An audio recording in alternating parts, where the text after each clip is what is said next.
Federal indictment of former President Donald Trump was unsealed Friday, listing 37 counts related to the possession of classified documents.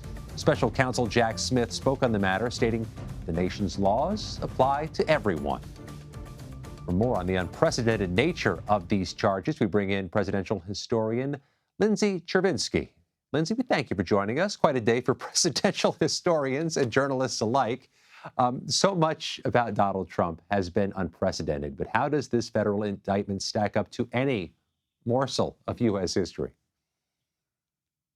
Yeah, you're right. The word unprecedented has lost a little bit of its meaning the last 6 years or so, but this is truly a place we've never been before as a nation. The only thing that maybe comes close is Watergate, when President Nixon resigned in order to avoid being impeached. And all evidence suggests that he was likely going to be facing charges if President Ford hadn't offered the pardon in exchange for basically an acknowledgement of wrongdoing. And it seems that the jury that had been brought forth for Nixon was indeed going to bring an indictment, but that, of course, never happened. And so this is a new moment and one that we've never had to process before. And therefore, as a historian, it's great to write about historic moments, but sometimes it's a little bit more stressful to live through them. And he's not just a former president, leading Republican presidential candidate, and using the indictment to rally his supporters. Have we seen any symmetrical thing to that in U.S. history where a candidate or president uses the scrutiny of either the legal system or his critics to galvanize supporters? There are a couple of incidents that I can think of where a candidate has used the additional press coverage from being in jail to bring additional attention to their campaign.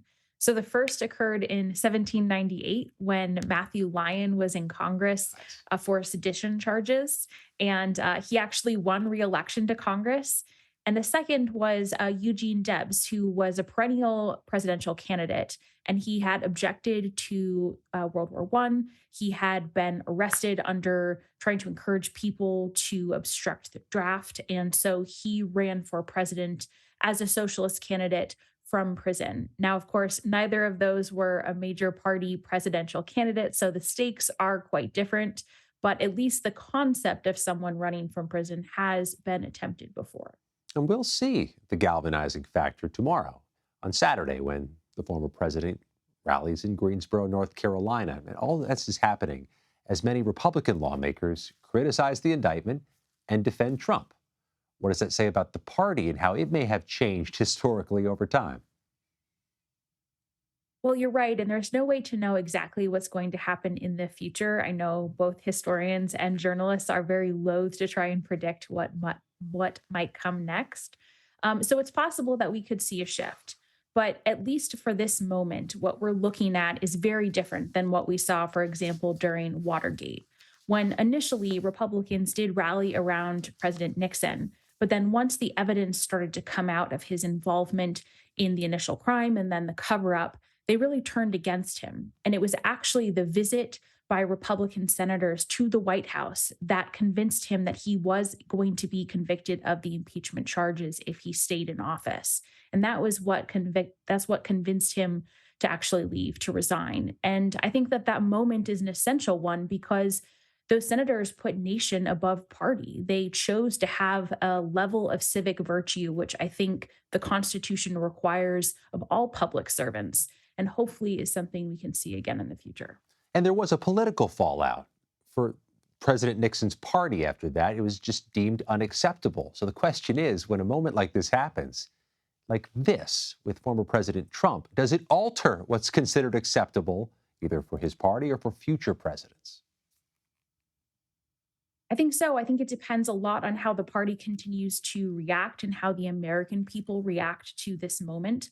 One of the big shifts we saw after Watergate was really an emphasis on reform, trying to make sure there was transparency in campaigns, in elections, across the executive branch, making sure public officials were transparent about their own finances as a way to try and prevent and root out corruption. So it'd be interesting to see whether we see a similar impetus to try and defend our democratic institutions, our laws, to embrace some reform in response to some of the things that we've experienced in the last decade. That hasn't happened yet, but I think it's always important to remind people that when President Nixon left office, he had 30% support from the Republican base. And over time, of course, history books have really unified around the story that he was wrong. He did commit criminal activity. And so sometimes that reckoning just takes time.